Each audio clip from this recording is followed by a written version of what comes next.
Hi there, I'm Keith Cawley, and this is Thrive, a Bridgestone Americas podcast where we explore our company through compelling conversations with teammates across our organization.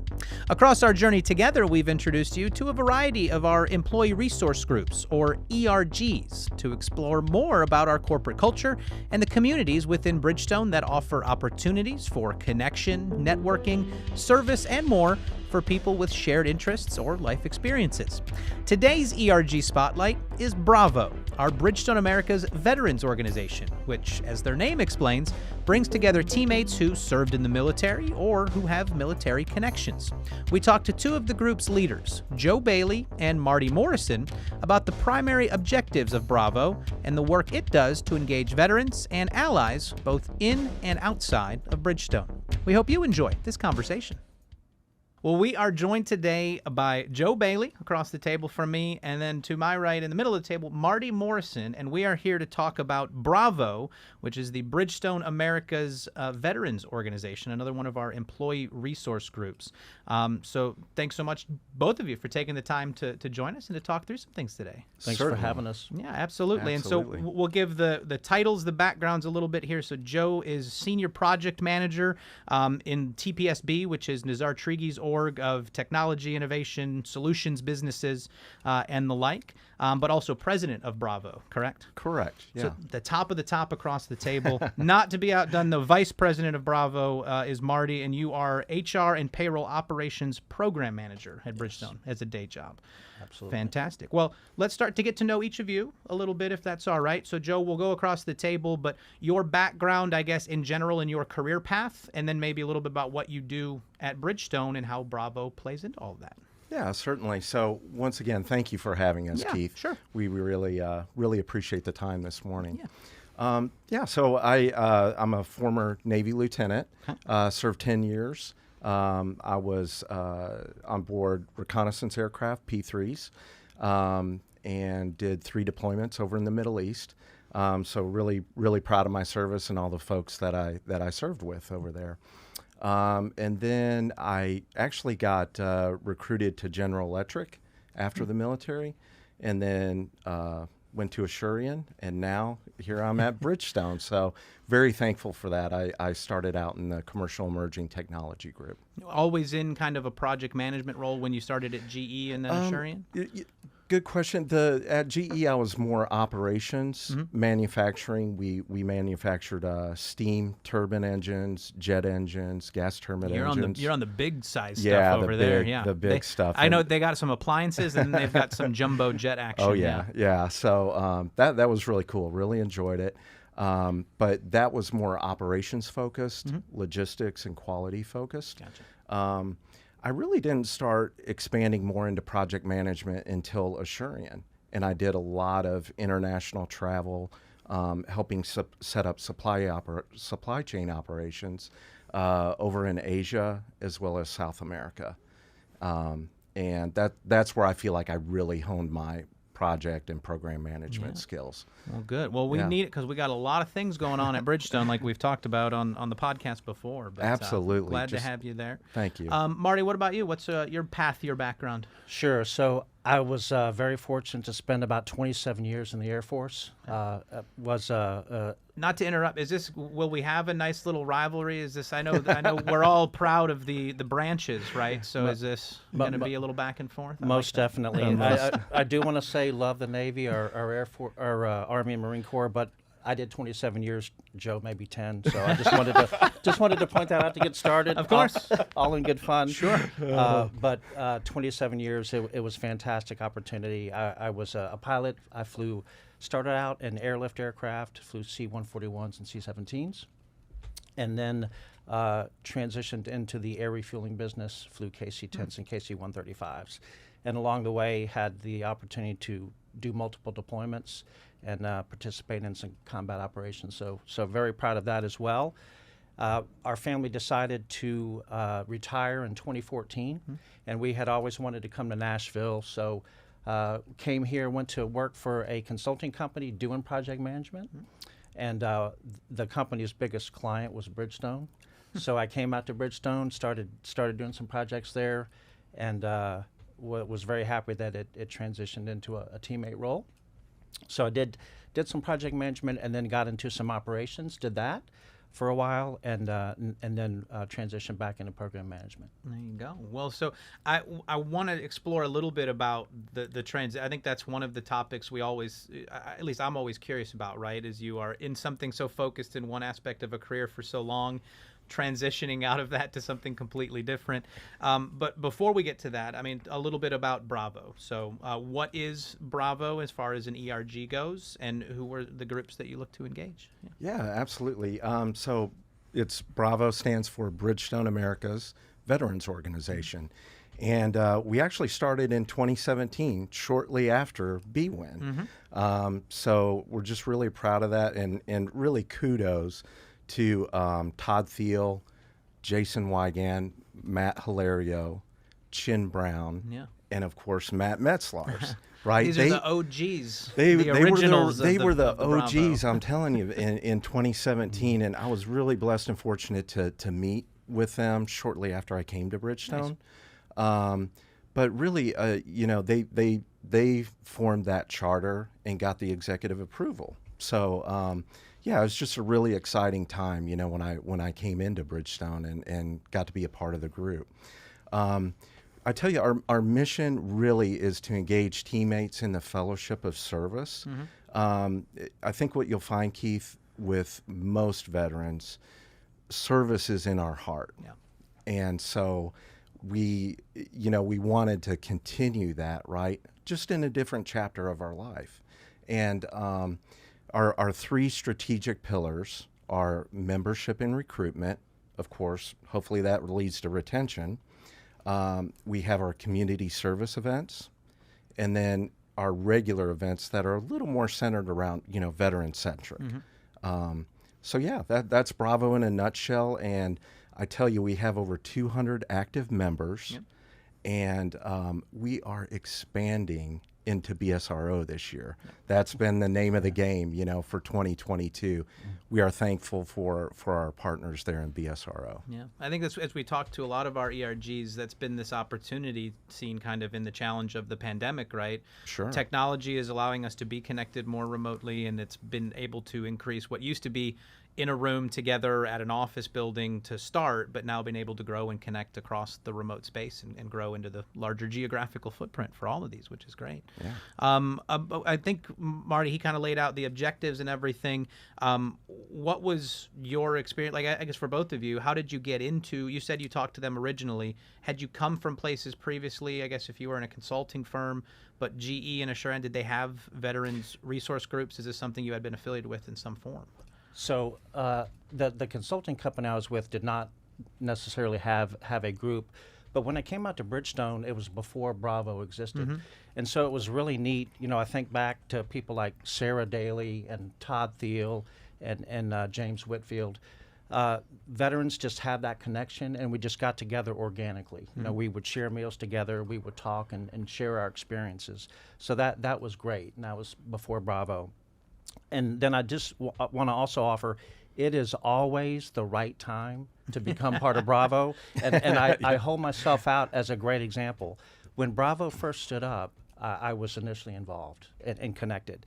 But then just due to some bandwidth availability and things like that, I took a break, a pretty long break, until I was talking with my manager in the spring of 2021. And I thought there's never an easy time to take something else on. And so I reached out to Joe and some other folks, and they said, hey, come join us. And just a couple months later, I was getting a partner with Joe and do some great things. So I just encourage everyone to kind of thrust right that. into a leadership role as well, right? Get on the board, man. Yeah.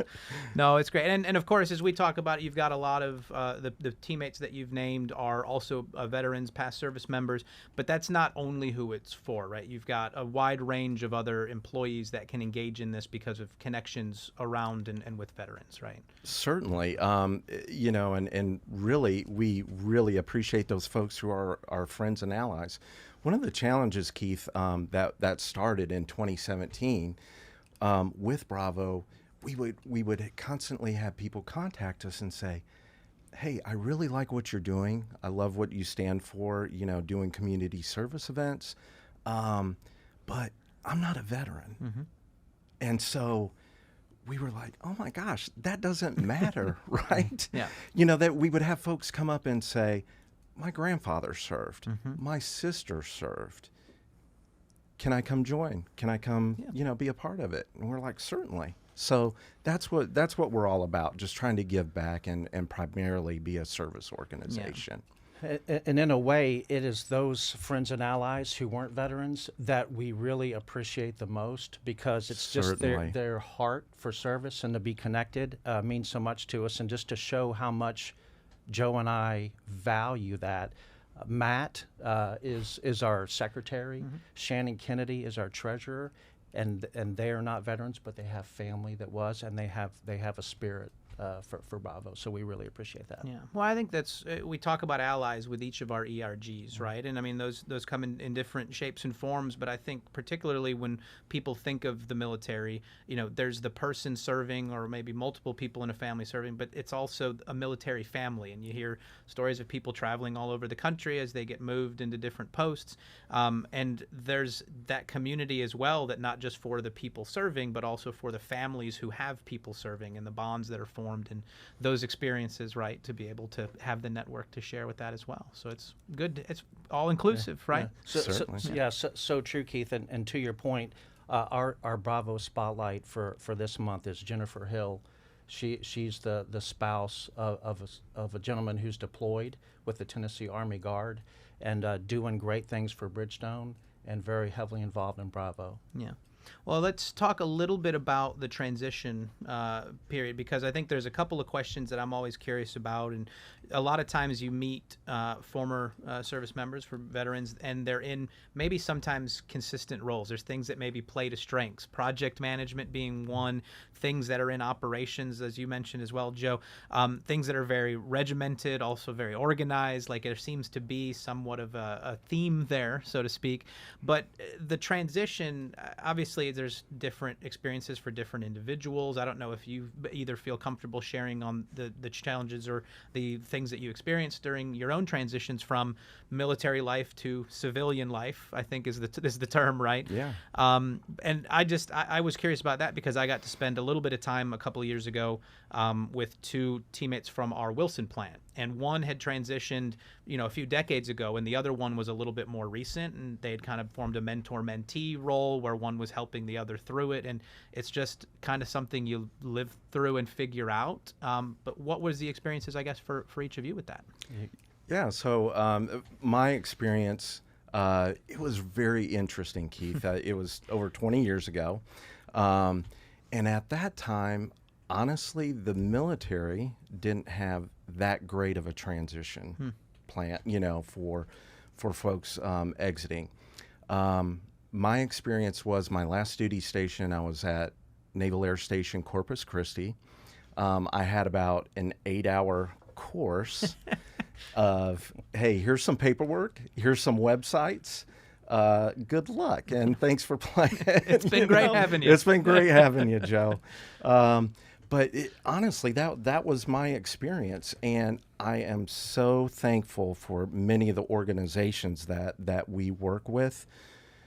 It is so much better now. It can be even more stellar, but it is amazing what it was compared to when I got out. But the interesting thing is that General Electric, Boeing, a lot of other different companies, right? They had a true military track, a military talent acquisition team. And that's how I got recruited. I ended up getting offers from Walmart, from GE, other companies, but they had a true talent pipeline to pull these young officers and enlisted people, and put them through some corporate training. So that was my path.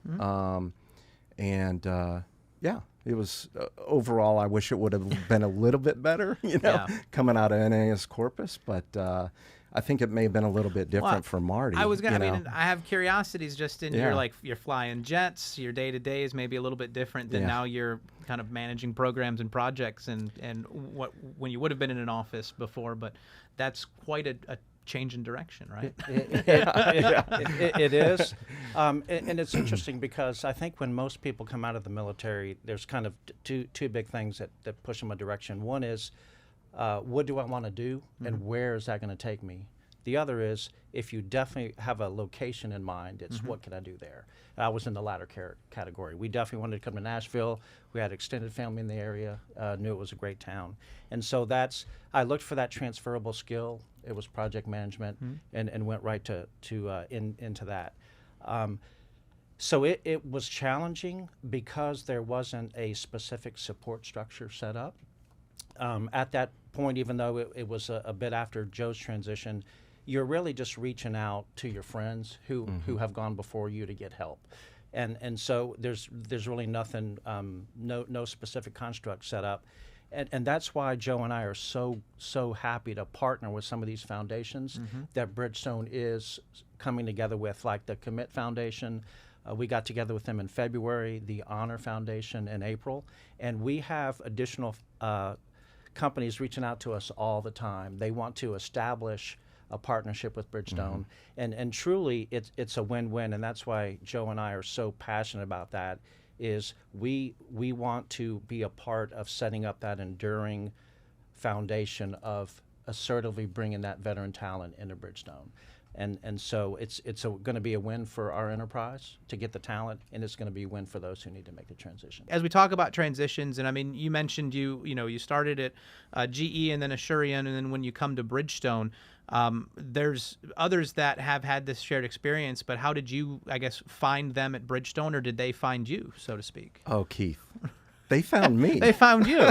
You can seek each other out like this. Oh, my right? goodness. So, about 6 months into my time here at Bridgestone, Todd Thiel and Jason Wygan did a drive-by, right? They show up at my desk, two handsome gentlemen. Todd, Slightly imposing figures. They got a little height to them. Yes. Both of them former Army Rangers, right? So they do a drive-by. And I said, hey, guys, what's up? They're like, let's go to lunch.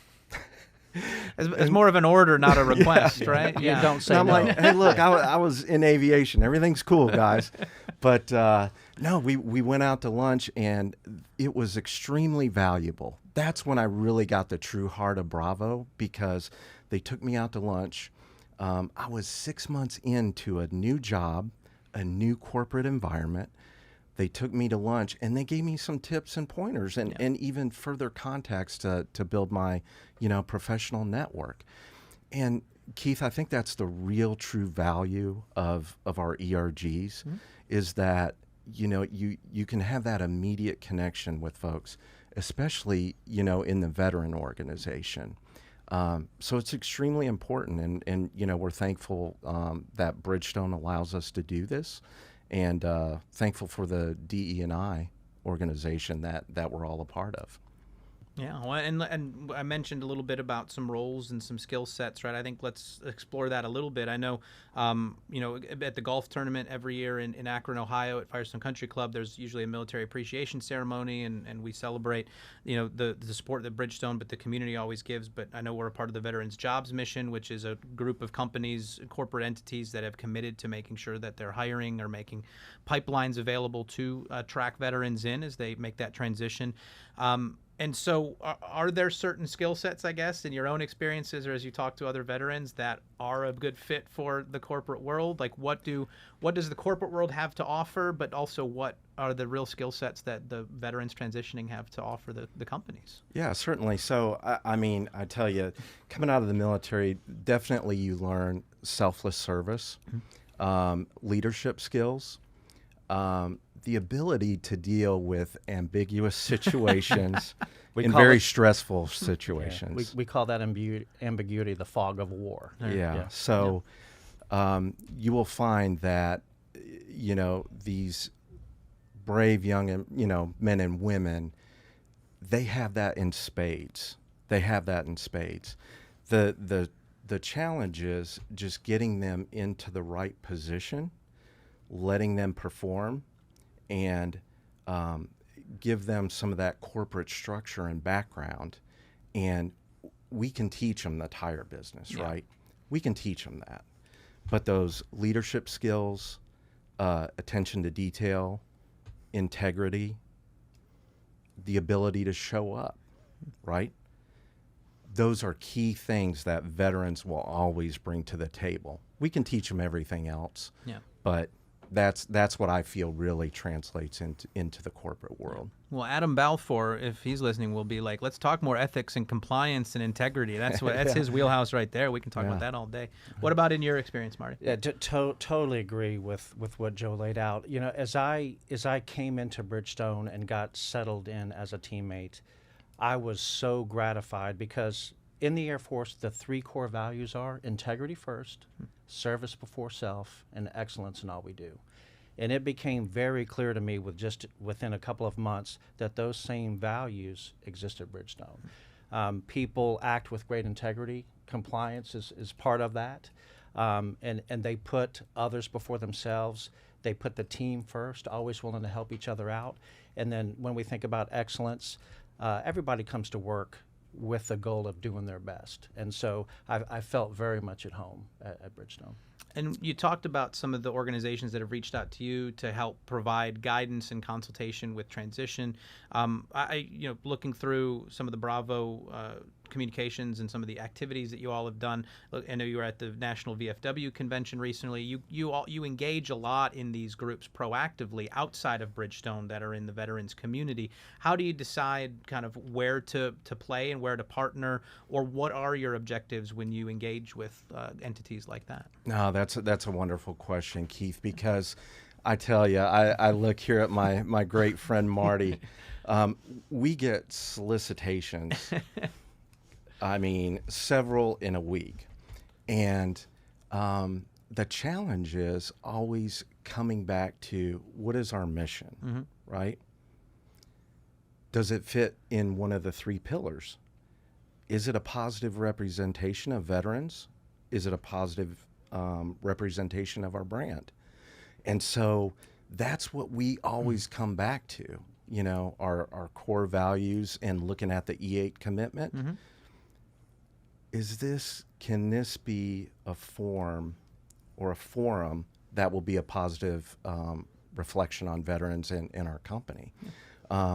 So that is certainly what always guides us as we get these solicitations, and just really proud to say we have developed some great partnerships.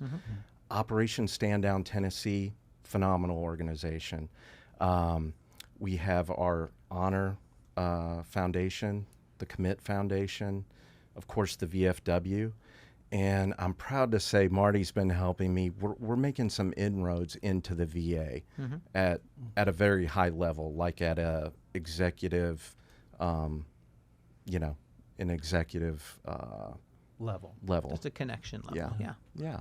So just really proud of that. Yeah. So well said, Joe. If an organization allows us to be true to our pillars and our mission, the recruiting and retention, the community engagement, and then the internal fellowship across Bridgestone, then we love to partner with them. And the organizations that Joe mentioned allowed us to do that. And then one that we were excited to become involved with at the end of last year is Wreaths Across America. It's a great organization that right just before Christmas time remembers our veterans. Veterans and volunteers go out and lay wreaths on veteran gravestones at veteran cemeteries. So again, just a very worthwhile cause. Yeah. When you talk about activities you got coming up, a lot of them are calendar-based. Veterans Day will be coming up a couple weeks after we're having this conversation today. What are some of the things on the calendar right now for Bravo that people can maybe get involved in the days ahead, or that will be being communicated as we look forward? Yeah, so our upcoming activities, we have our Wounded Warrior 5K. We would love to have any allies and partners come out.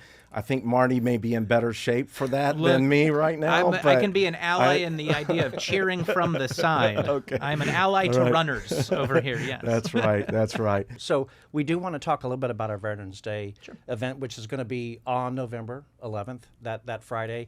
Really encourage as many people to be there with us in person as possible. We are going to have a phenomenal guest speaker. He is a retired Navy SEAL. So he's got a lot of great experiences to touch on, and also since he's made the transition into his post-retirement career. So please join us for that in the late morning on Friday, November 11th.